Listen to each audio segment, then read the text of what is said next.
Buffalo Bills safety Damar Hamlin just collapsed on the field. You can see him make a tackle here. Looks fine. Good, solid tackle. Gets up like nothing was wrong. And then collapses backwards.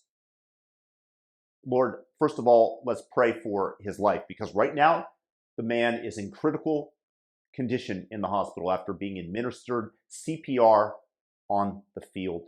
He has the best medical care that our nation has. This is a game, a nationally televised game at the highest level. But what could have caused this?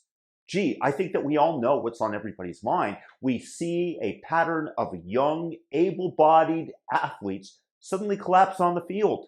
I wonder whether or not it could be, potentially, the vaccines. Oh, wait a second. In California, if I'm a doctor, I can't even mention that today. Because as of yesterday, Bill AB 2098 took effect, which prevents doctors from speaking out, or they will get their license suspended against the medical orthodoxy for providing misinformation. Oh, gee, like the misinformation that was provided about the vaccines, that if you took them, you couldn't transmit the disease, and also that you could not get the disease. The various shots that people are getting now cover that. You're okay. You're not going to get COVID if you have these vaccinations. Yeah, I want to stay on this subject. This is what they were told, but who is distributing the misinformation? Oh, it's Dr. Science himself, who just retired.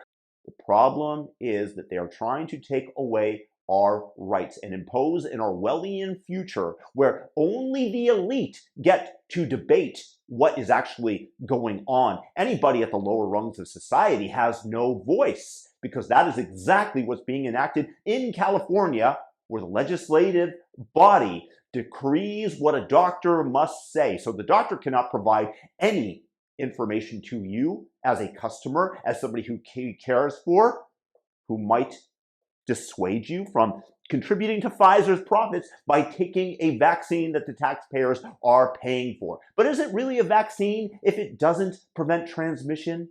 If it doesn't prevent you from contracting COVID? It's more of a therapeutic, and that's even questionable. So I bet you right now that Damar Hamlin's family is thinking the exact same thing. Unless Lord knows that we all hope that this young man pulls through and that he's okay.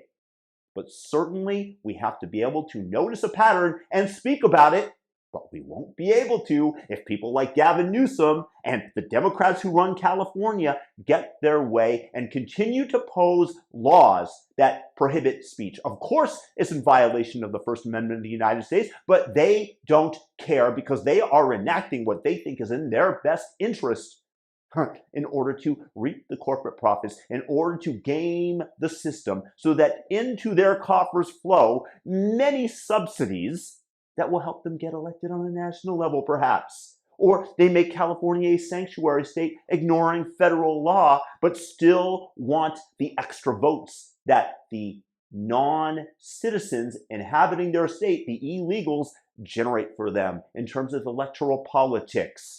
And Damar Hamlin is partially a victim of the fact that we were suppressed as citizens in debating the merit of the COVID vaccines, because you've got to go along to get along. Because if you dare speak out, then you are anti-science. And the only thing that is anti-science is squashing dissent by force, because science is about making a hypothesis and testing it. And the attempt is to disprove the hypothesis. But when a hypothesis benefits a multi-billion-dollar pharmaceutical company, then they want that hypothesis to remain and to not be tested and to not be cracked. And they will employ, whether or not by subsidizing the campaigns or perhaps a direct link, to lobby to get such laws passed that protect them, which is exactly why the pharmaceutical companies are attempting to introduce the vaccine as mandatory and compulsory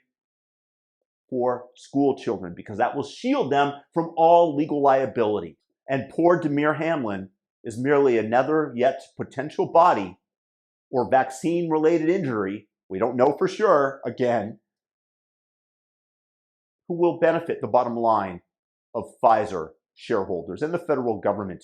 And of course, good old Gavin Newsom, who has made the decree that doctors are not able to question, under penalty of getting their license revoked, the doctrine of science implemented by the legislature.